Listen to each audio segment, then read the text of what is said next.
Direct taxes में regressive, progressive, proportional tax में कोई इशू?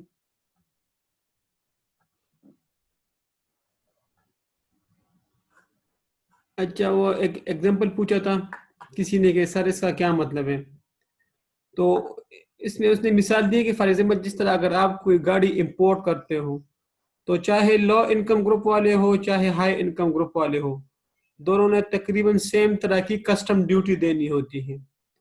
क्लियर जी?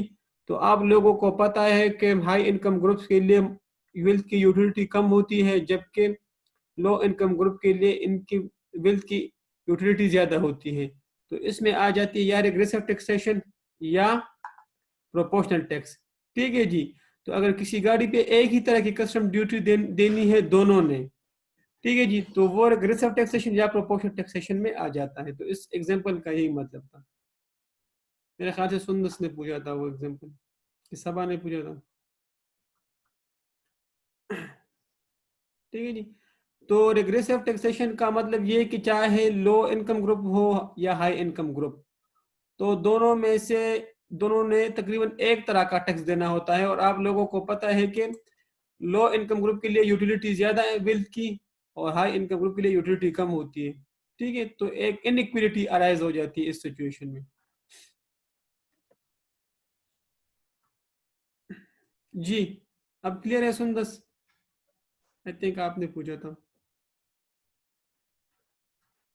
क्लियर? तो ये था जी। कोई और सवाल पूछना है तो हम, नहीं तो फिर इनडायरेक्ट टैक्सेस की तरफ चल जाते हैं। किसी का कोई सवाल, कोई कंफ्यूजन?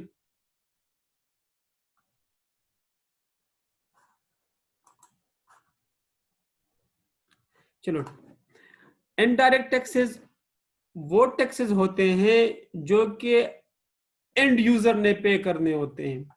जिसने वो चीज खरीदनी होती है उसने वो प्रोडक्ट पे वो टैक्स पे करना होता है। इन अदर वर्ड्स के इनडायरेक्ट टैक्सेस एक्सपेंडिचर्स पर होते हैं, जबकि डायरेक्ट टैक्सेस इनकम पे होते हैं। डायरेक्ट टैक्सेस में आप इनकम कमाओगे तो तब आपने टैक्स देना होगा, आप इनकम नहीं कमाओगे तो आपने टैक्स नहीं देना। इसी तरह इनडायरेक्ट टैक्सेस में अगर आप एक्सपेंस यानी एक्सपेंडिचर करोगे तो आप टैक्स दोगे, एक्सपेंडिचर नहीं करोगे, कोई चीज नहीं खरीदोगे तो आपने टैक्स नहीं दोगे। जब आप कोई चीज खरीदोगे ना, तो उस खरीदने के टाइम में वो आपसे टैक्स भी वसूल कर लेता है, उस प्रोडक्ट की प्राइस में वो इंक्लूड होता है। फॉर एग्जाम्पल, अगर आपको याद हो तो मसलन इस तरह लिखा होता है रिटेल प्राइस। ठीक है ना? कोई टूथपेस्ट वगैरह ले या कोई ऐसा प्रोडक्ट, ठीक है ना, तो उसमें लिखा होता है, एक होती है रिटेल प्राइस, प्लस उसमें वो लिखा होता है जीएसटी या सेटेक्स लिखा होता है। ठीक है? जीएसटी इज इक्वल टू, फिर ये आपकी सेल प्राइस आ जाती है। ठीक है? तो अगर किसी प्रोडक्ट की रिटेल प्राइस फॉर एग्जांपल 100 हो और टैक्सेस 17 हो, तो उसकी सेल प्राइस हो जाती है 117। तो जिस टाइम आप वो प्रोडक्ट खरीदते हो तो आप रिटेल प्राइस के साथ साथ आप सेल टैक्स भी देते हो। तो अगर आप वो प्रोडक्ट नहीं खरीदोगे तो वो आप पे टैक्स नहीं आएगा।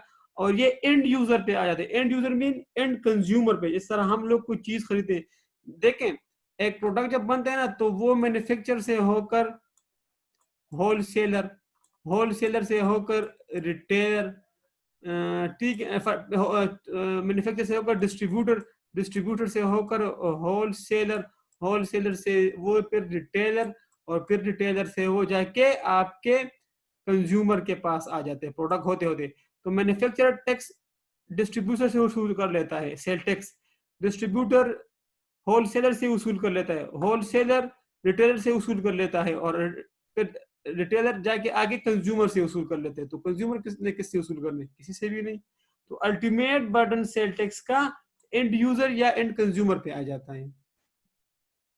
ठीक है जी? तो ये है सेल टैक्स का कॉन्सेप्ट। इंशाल्लाह बाकी फिर आप कैप 6 में डिटेल में पढ़ोगे। तो यहां तक सेल टैक्स में कोई कंफ्यूजन? हमारे पेपर के लिए इतना ही काफी है कि आप सेल टैक्स को इतना समझे। ये इसकी टाइप्स है। पाकिस्तान में, यूके में इसको वैल्यू एडेड टैक्स कहते हैं, पाकिस्तान में इसको सेल टैक्स कहते हैं, custom duty, excise duty, levies, ये मुख्तलिफ टाइप्स है पाकिस्तान में इसके। तो अगर वो आपसे एग्जाम्पल भी पूछे तो ये आपके सामने पढ़िए। जी यहाँ तक कोई कंफ्यूजन?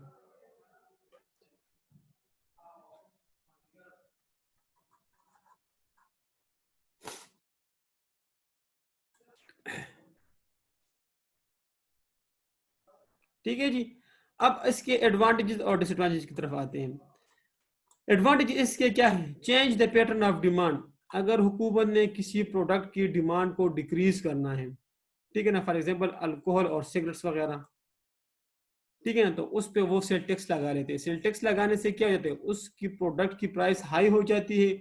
और हमने पढ़ा था कि increase in price will decrease in demand.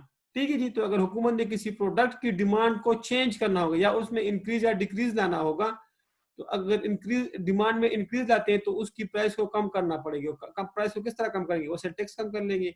लेकिन अगर उसने किसी प्रोडक्ट की डिमांड को डिक्रीज करना है, तो डिमांड को डिक्रीज करने के लिए हुकूमत को उसकी प्राइस बढ़ानी पड़ेगी। और प्राइस किस तरह बढ़ाएंगे? वो सेल टैक्स के थ्रू। से प्राइस में सेल टैक्स ज्यादा कर लेंगे तो प्राइस बढ़ जाएगी, ऑटोमेटिकली डिमांड गिर जाएगी। तो जी, इसमें कोई कंफ्यूजन पहले पॉइंट्स में। दूसरे पॉइंट्स में, कैन करेक्ट एक्सटर्नलिटीज।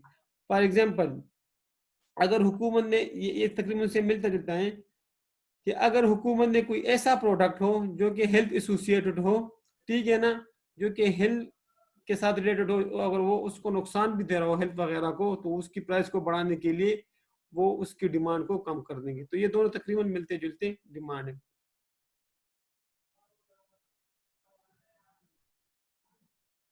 ठीक है, तो ये तो तकरीबन दोनों मिलते जुलते हैं।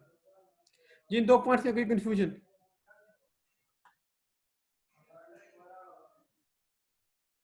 अगर आप इन दोनों को पढ़ लेंगे तो तकरीबन मिलते जुलते हैं, लेकिन अभी इनको इंडिविजुअल इंडिविजुअल देख लें बस।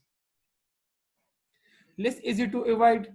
यार मैंने आपसे कहा था कि जिस तरह डायरेक्ट टैक्सेस में आप उसको इजीली अवॉइड कर सकते हैं। मतलब आपने किसी प्रोफेशनल को हायर करोगे, वो आपको तरीके बता देगा, ठीक है ना, और कुछ अप्स एंड डाउन्स कर लेगा और आप टैक्स को कम कर लोगे। लेकिन इसको आप अवॉइड नहीं कर सकते इतनी आसानी से। मतलब अगर आप खर्चा करोगे ना, ठीक है ना, एक्सपेंडिचर करोगे, कोई चीज खरीदोगे ना, तो आपने टैक्स देना होगा। आप एक्सपेंडिचर नहीं करोगे तो नहीं, मतलब ये टैक्स नहीं आएगा। क्लियर जी? तो ये इतनी आसानी से आप अवॉइड नहीं कर सकते। क्यों? क्योंकि at the time of purchase ये आपसे वसूल करेगा। आप वो प्रोडक्ट परचेज करोगे तो आप क्या करोगे? आप वो टैक्स पे करोगे। नहीं परचेज करोगे तो नहीं देना। तो ये इतना आसानी से अवॉइड नहीं हो सकता। इनकम टैक्स में आप थोड़ी सी हंकी पंकी करके ना उसको अवॉइड कर सकते हैं, लेकिन आप उसको तभी अवॉइड करेंगे जब आप खर्चा नहीं करेंगे। अगर आपने खर्चा करना है तो आप इसको इतनी आसानी से इसको अवॉइड नहीं कर सकते। मतलब वो प्रोडक्ट की प्राइस में इंक्लूड होता है। ठीक है जी। तो कभी भी दुकानदार आपसे ये नहीं कहे कि यार आप सेल टैक्स मत दो, मतलब मुझे 100 रुपए दे दो, कि नहीं आपने सर 170 रुपए ही देने, इसकी प्राइस ही 117 है। Allow people greater choice. Consumer can make choices and then taxes paid rather than having income taken away immediately. ये, अगर आपको कोई चीज पसंद आई, आप खरीदना चाहते हो, तो भी आपने टैक्स पे करना होगा। अगर आप फॉर एग्जाम्पल आपको कोई, मतलब आपके पास चॉइस है ना, आप खरीदो तो तब आप पे करोगे, आप ना खरीदो तो नहीं पे करो। तो आपके पास चॉइस है ना। अगर आपको कोई चीज पसंद आई, आपकी चॉइस है, आप खरीदना चाहते हो, तो आपने टैक्स पे करना है। इन 3-4 पॉइंट को तो जल्दी एक नजर देख ले, कंफ्यूजन है तो।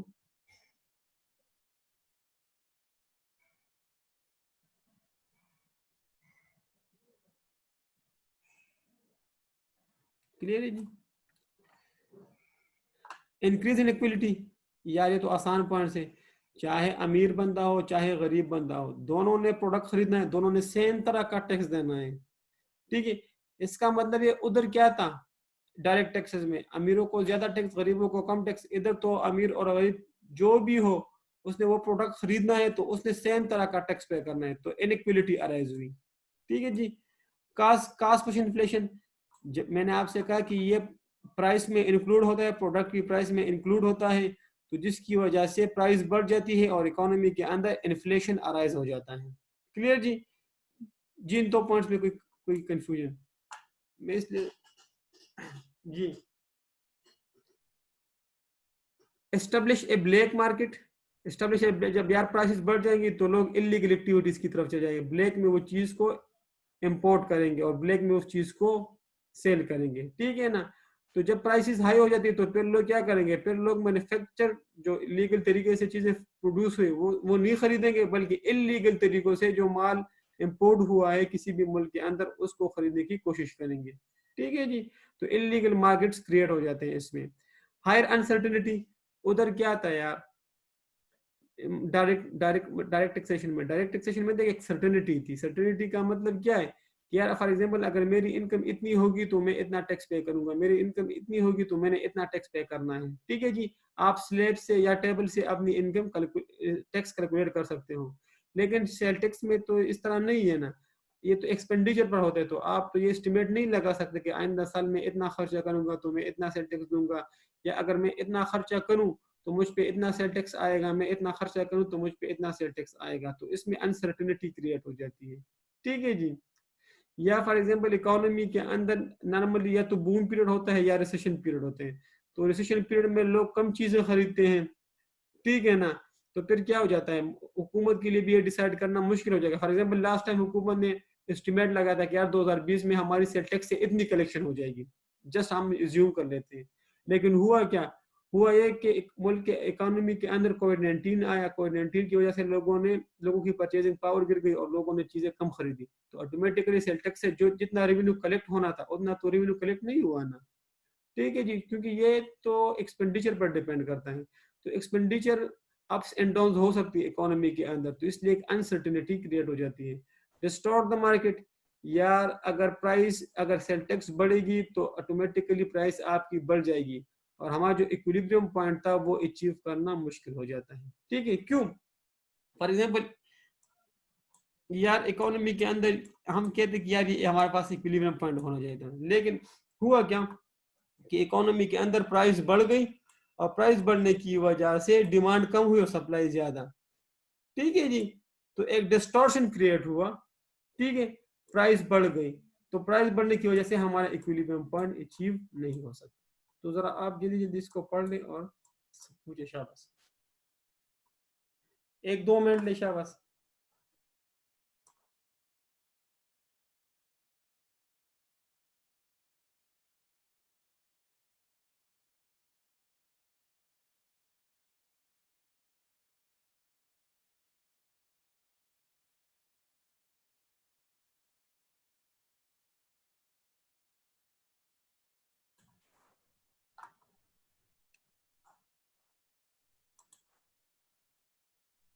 जी शफकत,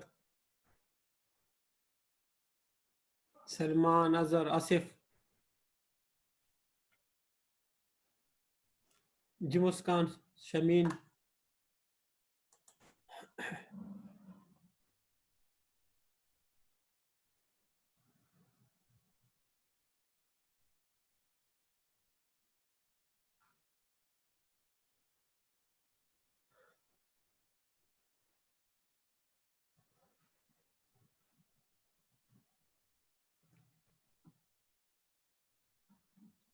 चलो ठीक है। ठीक है, दूसरा चैप्टर शुरू करते हैं। पब्लिक फाइनेंस वाला एक छोटा सा चैप्टर है। ठीक है जी। उसने एक दो दफा उनसे, अभी ये रिसेंटली तकरीबन 2014-15 के बाद उसने डाले हैं, तो एक दो दफा उससे सवाल आ चुके हैं। क्लियर जी। तो इसको भी कर लेते हैं। नॉर्मल ये मैं बच्चों को छोड़ दूं कि आप खुद पढ़ ले, लेकिन इस दफा चलो मैं खुद करा दूंगा। कभी कभी मैं कहता हूँ यार ये आप खुद पढ़ ले, क्योंकि इसमें बहुत सी बातें रिपीट भी हो चुकी होती हैं, लेकिन चलो। अच्छा, पब्लिक फाइनेंस जी शुरू करें ना, सभी एग्री करते हैं ना, शुरू कर लेना। इंशाल्लाह चैप्टर को भी खत्म करके ना फिर पास पेपर कर लेंगे, पिछले चैप्टर के और इसके पास पेपर इकट्ठे कर लेंगे। ठीक है जी। इससे एक ही 2 दफा सवाल आ चुके हैं जी। अच्छा, पब्लिक फाइनेंस क्या होती है? मैंने आपसे उस दिन कहा था कि पब्लिक फाइनेंस जो गवर्नमेंट की जो फाइनेंस होती है, और गवर्नमेंट डिसाइड करती है कि भाई हम कहाँ कहाँ से एक्सपेंडिचर रेवेन्यू को रेस कर लें, कहाँ कहाँ से हमारी रेवेन्यू हो, और उस रेवेन्यू को कलेक्ट करके कहाँ कहाँ उसको खर्च कर ले। ठीक है, तो ये गवर्नमेंट के एक्सपेंडिचर और इनकम को कहते हैं पब्लिक फाइनेंस।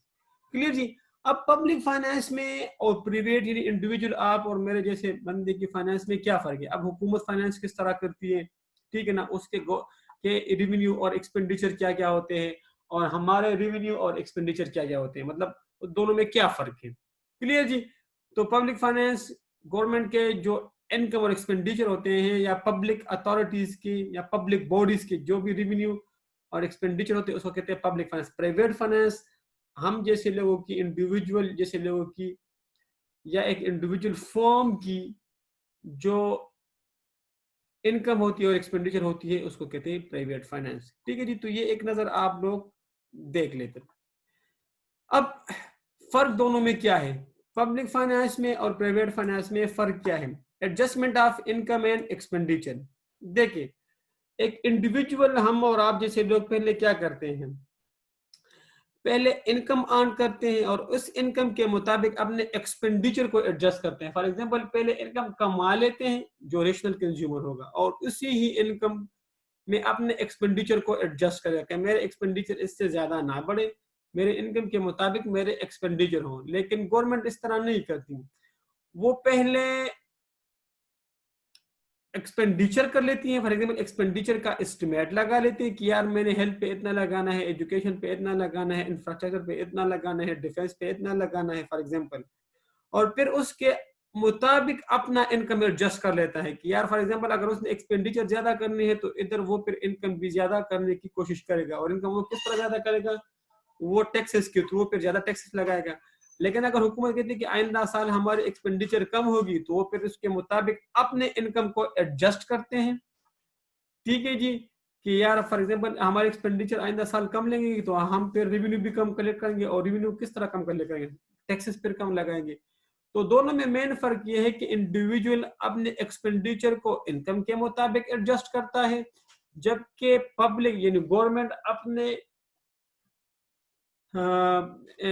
क्या है, अपना इनकम एक्सपेंडिचर के अगेंस्ट एडजस्ट करते हैं। पहले एक्सपेंडिचर का वो एस्टिमेट लगाएंगे, उसके मुताबिक इनकम को वो रेज करेंगे। तो दोनों में ये फर्क है। तो पहले पॉइंट में कोई शक?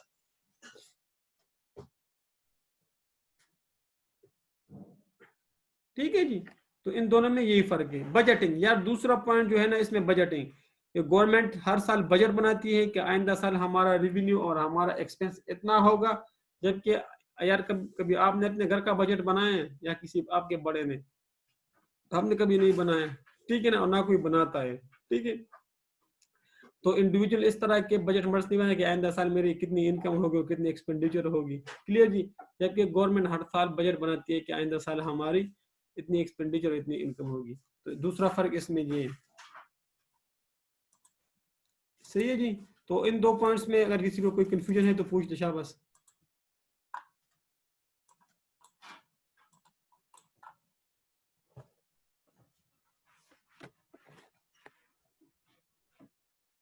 तीसरा पॉइंट, बोर्रोविंग का।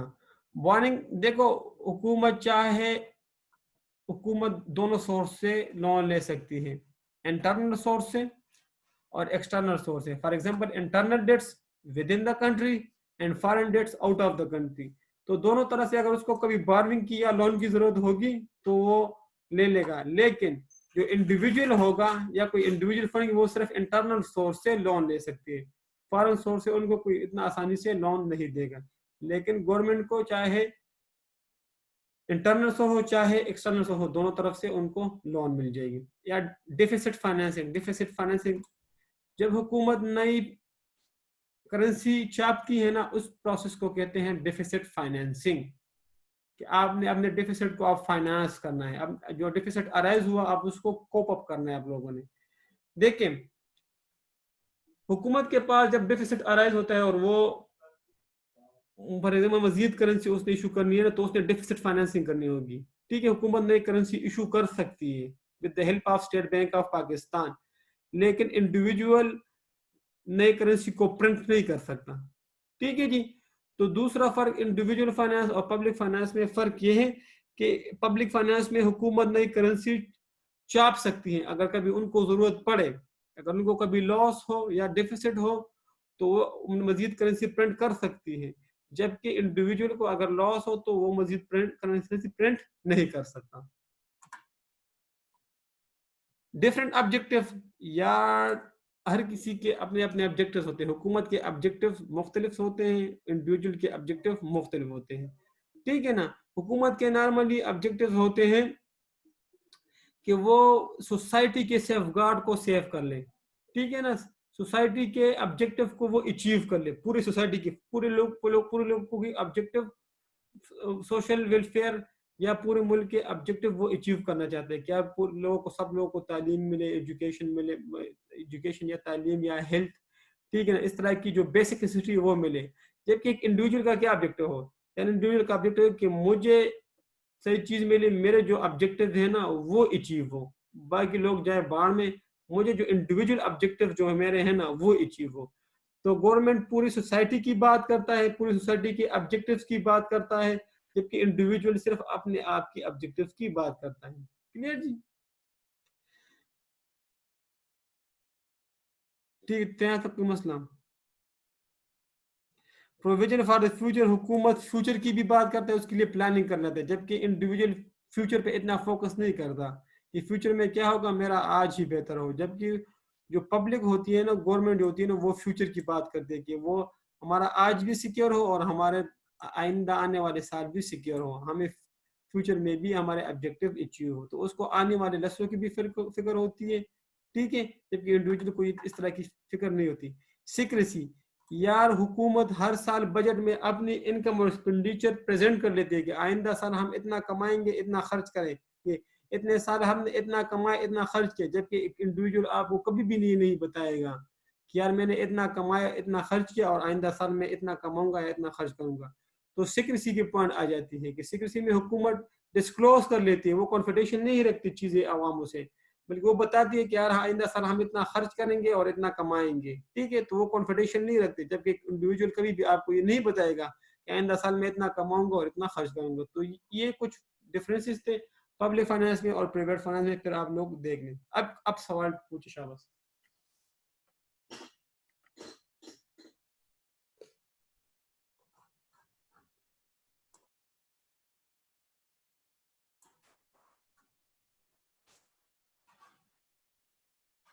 पूछे शाबाश।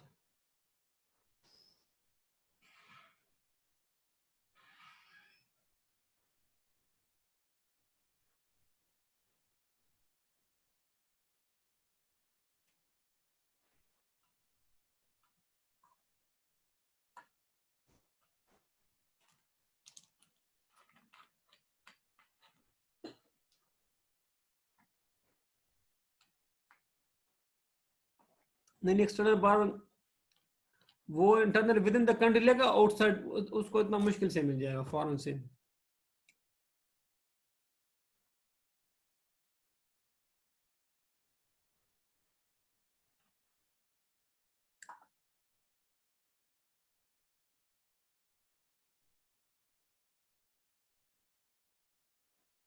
मैं एक्सटर्नल का मतलब मेरा ये सुंदस के फॉरेन डेट्स की मैं बात कर रहा हूँ।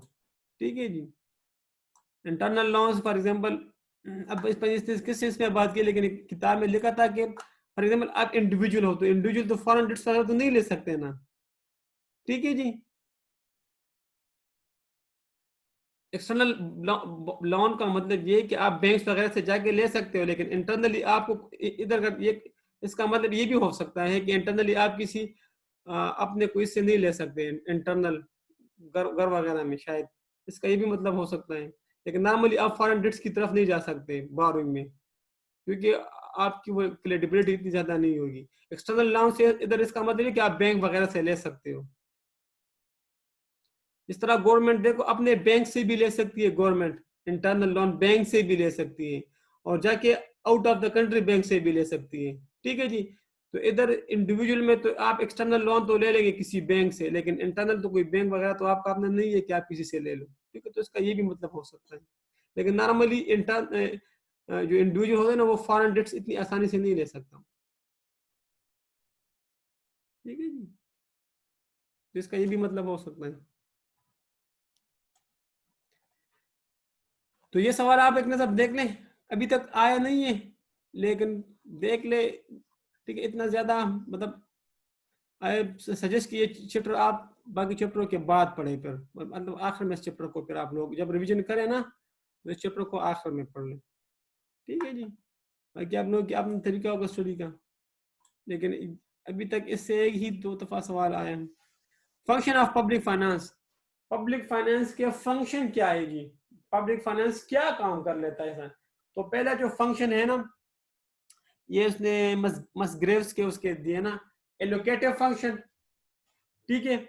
अच्छा, ऊपर कोई सवाल तो किसी का नहीं है ना?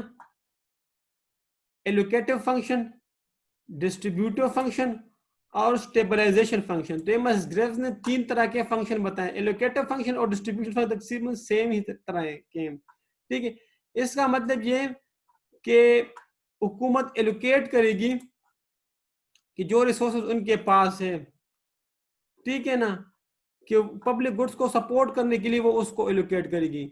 जो जिस चीज को पब्लिक को फायदा हो, यानी सोसाइटी को फायदा हो, वो प्रोडक्ट वो एलोकेट करेगी उसको, ठीक है ना। तो इसका allocative function, main public finance का काम ये है कि वो उधर रिसोर्सेज एलोकेट करेगी जहां पे ओवरऑल सोसाइटी को उस चीज का फायदा हो, ठीक है। तो उनका मेन काम ये है।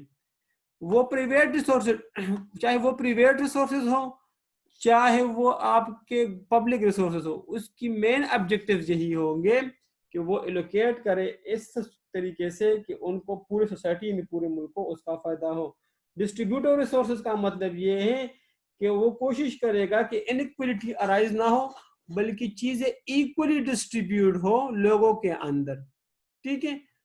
तो चाहे जो भी रिसोर्सेज हो वो इस तरह डिस्ट्रीब्यूट हो एक लोगों के अंदर कि इनइक्वालिटी अराइज ना हो, सबको उसकी सलाहियत और काबिलियत के मुताबिक रिवार्ड्स मिले, ठीक है जी। स्टेबलाइजेशन फंक्शन का मतलब ये है कि इकोनॉमिक स्टेबिलिटी को इंश्योर करे, भाई इन्फ्लेशन ना हो, अनएम्प्लॉयमेंट ना हो, ठीक है ना। तो इस तरह की चीजों को इंश्योर करने के लिए पब्लिक फाइनेंस काम करती है, ठीक है। तो ये देख ले आप, तो इसको भी आप एक नजर पढ़ लें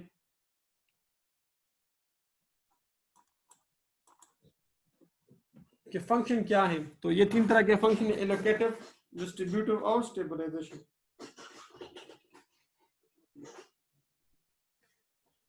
जी, फंक्शन में कोई मसला?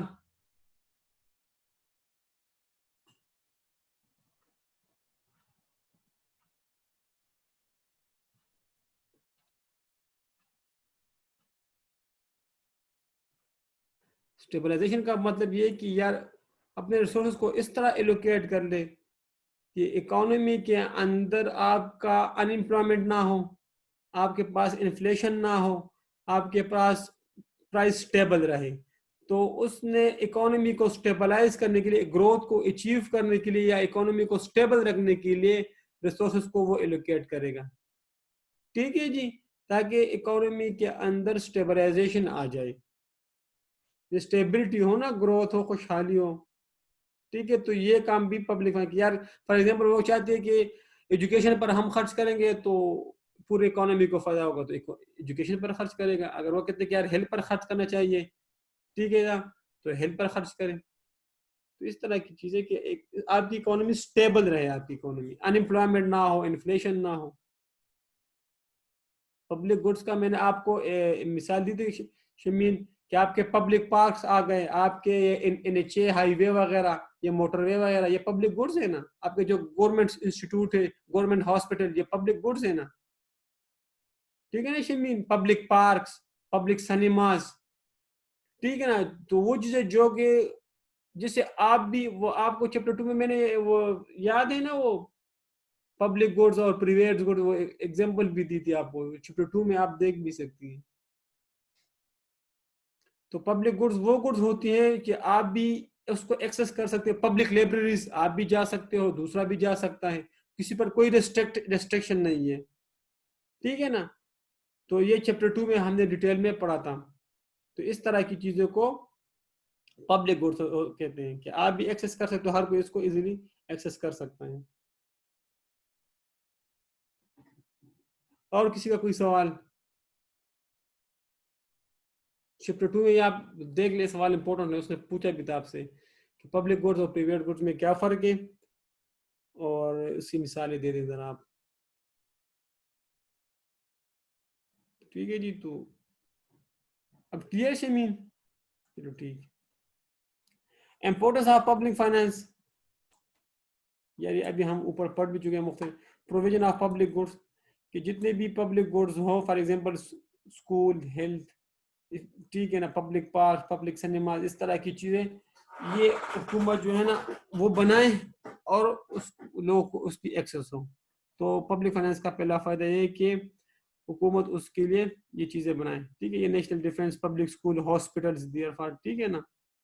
तो ये इक्विटी, इक्विटी का मतलब ये कि पब्लिक फाइनेंस का दूसरा इंपॉर्टेंस ये है कि यार इक्वलिटी हो, ठीक है ना, ताकि जो अमीरों और गरीबों के दरमियान जो डिफरेंस है ना वो कम हो, ठीक है ना। तो ये डिफरेंस किस तरह कम होगा, जब आपका प्रोग्रेसिव टैक्सेशन सिस्टम होगा। प्रोग्रेसिव टैक्सेशन सिस्टम का मतलब ये कि अमीर ज्यादा टैक्स देंगे और गरीब कम टैक्स देंगे, तो ये जो गैप है ना अमीर और गरीब के दरमियान, ये खुद ब खुद रिड्यूस हो जाएगा, ठीक है जी। या तीसरा जो है ना टैक्सेस, हुकूमत टैक्सेस लगा लेती है, और टैक्सेस से फिर क्या होता है, टैक्सेस से एक तो हुकूमत की रेवेन्यू जनरेट होती है, ठीक है जी, और दूसरा ये कि आपकी इकोनॉमिक एक्टिविटी भी कंट्रोल हो जाती है। फॉर एग्जांपल अगर हुकूमत ने किसी एक्टिविटी को रोकना होता है तो उस पर टैक्सेस ज्यादा लगा के उस एक्टिविटीज को डिस्करेज कर लेंगे, और अगर हुकूमत ने किसी एक्टिविटीज को, अगर हुकूमत ने किसी एक्टिविटीज को बूस्ट अप करना है तो उस पर कम टैक्स लगा के उसको बूस्ट अप कर लेंगे। इकोनॉमिक प्लानिंग, इकोनॉमिक प्लानिंग का मतलब ये कि हुकूमत प्लानिंग करती है 5-10 सालों के लिए कि आइंदा 5-10 सालों में क्या होगा, ठीक है। तो उसके थ्रू भी हुकूमत प्लान करके फ्यूचर को भी प्रोटेक्ट कर लेती है कि आइंदा 5-10 सालों में क्या होगा। एक मिनट सबर करो।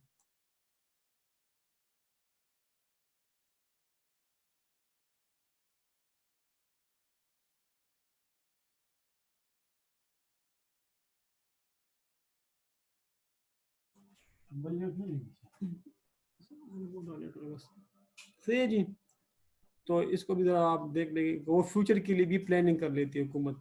तो पब्लिक फाइनेंस का एक फायदा ये भी है, एक इम्पोर्टेंस, कि वो फ्यूचर के लिए प्लानिंग करती है कि आइंदा 5-10 सालों में हम कितना रेवेन्यू जनरेट करेंगे और कितना खर्च करेंगे, तो आपके पास सामने एक पिक्चर क्लियर हो जाता है। तो इसको भी आप एक नजर फिर देख लें। यार ये दो सवाल जो है ना, बाकी आखिरी दो, ये बहुत इंपॉर्टेंट है, ठीक है। अच्छा, यहाँ तक कोई सवाल?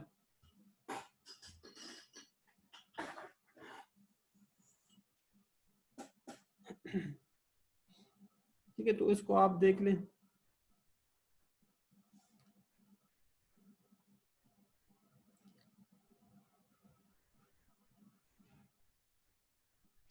पब्लिक एक्सपेंडिचर, अब हुकूमत, देखिए दो साइड होते हैं ना पब्लिक फाइनेंस के। पब्लिक रेवेन्यू, कि हुकूमत कहाँ से रेवेन्यू रेस करेगी, और पब्लिक एक्सपेंडिचर, और हुकूमत कहाँ पे स्पेंड करेगी, ठीक है। तो हुकूमत के पास जो पब्लिक रेवेन्यू का जो मेन सोर्स है, बाकी उसके पास गिफ्ट भी होते हैं, भी बाहर से कोई गिफ्ट आए, भाई कहीं हमें ज़कात खैरात मिल गई बाहर से, तो ये भी हमारी एक सोर्स ऑफ इनकम है, ठीक है जी।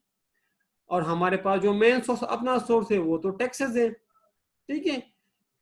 और एक होती है पब्लिक एक्सपेंडिचर। पब्लिक फाइनेंस का दूसरा साइड क्या है, पब्लिक एक्सपेंडिचर। तो पब्लिक एक्सपेंडिचर में क्या होता है, अब कि हुकूमत कहाँ कहाँ पे खर्च करेगी। अब आप देखें कि वो आपसे पूछ सकते हैं कि यार लास्ट कई सालों में हुकूमत के हमारा जो जो बजट है वो डिफिसिट में जा रहा है, इन अदर वर्ड्स कि हमारे एक्सपेंडिचर ज्यादा है हमारे रेवेन्यू के, उसकी रीजंस क्या है, क्यों हुकूमत के एक्सपेंडिचर बढ़ गए हैं, ठीक है जी। क्या रीजंस है कि जिसकी वजह से हुकूमत के एक्सपेंडिचर बढ़ रहे हैं। तो पहला जो रीजन है ना, वेलफेयर स्टेट ऑफ आइडियोलॉजी, कि यार हुकूमत का मेन काम, ऑब्जेक्टिव जो होता है वो सोसाइटी के लिए काम करना होता है, ठीक है, और ये उसकी मेन रिस्पॉन्सिबिलिटी है। तो हुकूमत का जो मेन काम होता है वेलफेयर ऑफ द सोसाइटी, तो उस सोसाइटी के वेलफेयर को पूरा करने के लिए हुकूमत हर साल एक्सपेंडिचर करती रहती है, जिसकी वजह से हमारे एक्सपेंडिचर बढ़ रहे हैं, ठीक है। फॉर एग्जाम्पल हुकूमत चाहती है कि यार लोगों को सही एजुकेशन मिले, सही हॉस्पिटल्स मिले, सही उसकी जो बेसिक फैसिलिटीज हो वो अच्छी अच्छी मिले उसको, तो इस चीज़ों पे तो खर्चे होते हैं। तो इसकी वजह से स्टेट की वेलफेयर के लिए काम करने की वजह से हमारे एक्सपेंडिचर बढ़ गए हैं। दूसरा जो मेन ऑब्जेक्टिव है वो पॉपुलेशन, यार पॉपुलेशन बढ़ रही है हम, ठीक है, तो एक्सपेंडिचर तो ज्यादा होंगे, ज्यादा पॉपुलेशन तो ज्यादा एक्सपेंडिचर, कम पॉपुलेशन तो कम एक्सपेंडिचर, ठीक है। तो पॉपुलेशन बढ़ने की वजह से भी हमारे एक्सपेंडिचर बढ़ रहे हैं। तीसरा जो पॉइंट है टेक्नोलॉजिकल डेवलपमेंट, कि हुकूमत नई नई इन्वेंशन करना चाहती है, नई नई टेक्नोलॉजी इंपोर्ट करना चाहती है, ठीक है, ताकि टेक्नोलॉजिकल डेवलपमेंट हो, जिसकी वजह से, और ये technological development free of cost नहीं आता, बल्कि उस पर खर्चा आता है, ठीक है ना, ये फ्री में नहीं आता। तो रिसर्च एंड डेवलपमेंट पे, नए नए सड़कें बनाने पे, नई नई मशीनरी इंस्टॉल करने पे, नए नए इक्विपमेंट इंट्रोड्यूस करने पे खर्च आता है, तो जिसकी वजह से हमारे खर्चे बढ़ गए हैं। एबिलिटी टू टैक्स, ठीक है,